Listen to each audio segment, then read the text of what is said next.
Right, what's going on guys, Willis Gaming here. We are back again with another Division video. In this video guys, I'll be going over the 1.1 Incursion patch, which is coming on the 12th. So if you guys enjoyed the video, make sure to drop a like down below, be much appreciated. And yeah, let's begin. So Falcon Lost is a new incursion available in the Stuyvesant area. Probably butchered that. You must be level 30 and have completed the mission General Assembly to access this mission. The encounter is balanced for 4 players with high level gear. Next we have a new thing called gear sets. Gear set equipment can be found by completing the most challenging activities in Manhattan. Collecting and wearing gear sets grants powerful stat bonuses and talents. Gear sets of variant gear scores can be found for many playstyles. Find the set that best suits yours. So we have 4 of them. First we have the Tactician's Authority, enhances electronics and support capabilities. Next we have the Striker's Battle Gear, provide bonuses for assault capabilities. Next we got the Sentry's Call, enhances marksman capabilities, so that'll be good if you're a sniper.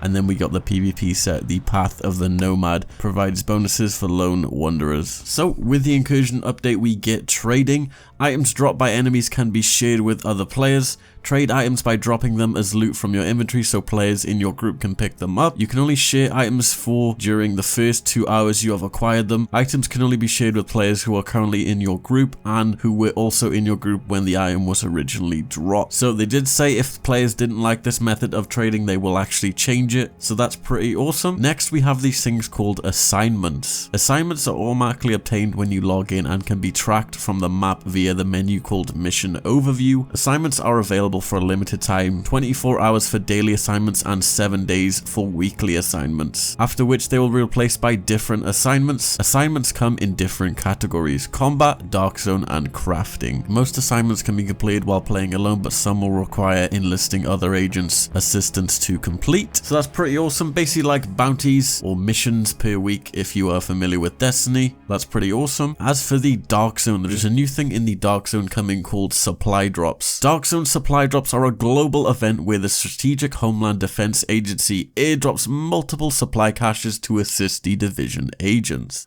Supply drops will occur multiple times over the course of the day. The supply drops will contain non-contaminated gear of all types that will be ready to use without the need for extraction. These supply drops will be heavily sought after by other agents and enemy factions that roam the dark zone, so be ready for resistance. So if you actually watch the live stream, they did mention that the first team to get to the supply drop obviously will get the loot. But obviously you can't just run there and grab the loot. You need to clear out a bunch of really hard enemies. Cannot wait to see this come to the dark zone. It's going to make it much more exciting. So gear score. What is gear score? There's a thing coming in the new update as well called gear score. Every non-vanity gear piece that can be found when your agent is level 30 has a gear score value. The higher the item's gear score, the stronger the item. The overall gear score of your agent can be seen in your main menu next to your player level. Gear score indicates the advancement of an agent. Other agents' gear scores are displayed next to their health bars. Improving your gear score increases your overall gear score and will grant your agent access to the most dangerous high-end challenges. So it's basically the equivalent to light level in Destiny. There's no more item level 30 or 31 gear. It's basically going to turn into gear score. Each piece of item is going to have a gear score on it, and obviously to do the harder challenges you will need to increase your gear score. A cool thing they're adding as well is the group spectator camera.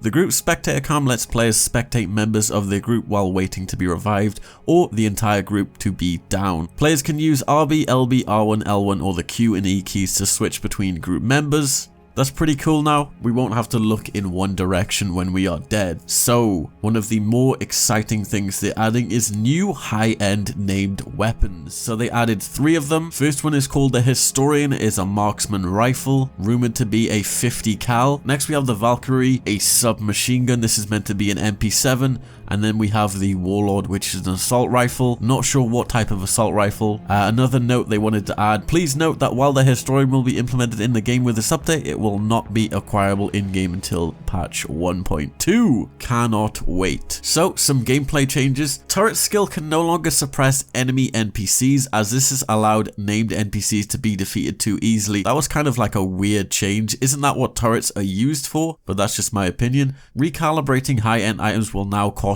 normal credits instead of Phoenix credits. That's going to save a bunch of Phoenix credits, and I cannot wait for that. Phoenix credits drops have been increased on level 30 31 and 32 named enemies, level 30 1 to 3 credits, level 31 2 to 4 credits, level 32 3 to 5 credits. Awesome. So some final Dark Zone changes. The vendor in the church safe house will now sell items in Dark Zone funds instead of Phoenix credits. I guess this is a way for players to catch up who don't have good gear or Phoenix credits. Ranks required for superior and high-end quality items in the Dark Zone vendors have been adjusted. Superior purple items rank 15 instead of 30, high-end gold level 30, gear score 163, 25 instead of 50, high-end gold 31, gear score 182, rank 40 instead of 50. Added a new Dark Zone bracket for characters with gear score 160, and for the last changes, a bunch of crafting updates which I am not happy with. Increased costs for converting crafting materials and crafting high-end items. 10 standard green materials instead of 5 to craft 1 specialized blue material. 15 specialized blue materials instead of 5 to craft 1 high-end, so we can no longer craft 1 high-end with 5. We need to dish out 15 freaking blue materials, like what the hell. 10 high-end gold materials instead of 8 to craft 1 level 31 item. Changed deconstruction yield of standard green and high-end gold items. Deconstructing a standard green item yields 1 standard material instead of 2. Deconstructing a high-end gold item yields 1 high-end material instead of 2.